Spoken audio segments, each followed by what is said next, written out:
আল্লাহ নবী বলেন, ইহশারুল মুতাকাব্বিরুনা ইয়াওমাল কিয়ামাতি আমসালাজ যুররি ফি সুওয়ারির রিজাল। কিয়ামতের ময়দানে অহংকারীদেরকে পিঁপড়ার মতো মানুষের আকৃতিতে উপস্থিত করা হবে। পিঁপড়ার মতো, পিঁপড়ার মতো অহংকারীদেরকে কিয়ামতের ময়দানে পিঁপড়ার মতো মানুষের আকৃতিতে উপস্থিত করা হবে। মানুষের আকৃতিতে উপস্থিত করার পর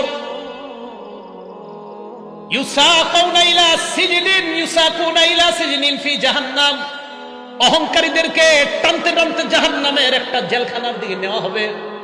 ইউসাম্মা বুলাস, ওই জেলখানাটার নাম হলো বুলাস। বলেন কি নাম? জাহান্নামের একটা জেলখানা, নাম কি বলেন তো? এই বুলাস নামক জাহান্নামের দিকে কাদেরকে ডেকে নেওয়া হবে? টেনে নেওয়া হবে অহংকারীদেরকে। আবার বলছি, নবীজি বলেন অহংকারীদেরকে কিয়ামতের ময়দানে পিঁপড়ার মতো মানুষের আকৃতিতে উপস্থিত করা হবে। এরপর তাদেরকে টেনে নেওয়া হবে জাহান্নামের একটা জেলখানার দিকে, যে জেলখানাটার নাম কি?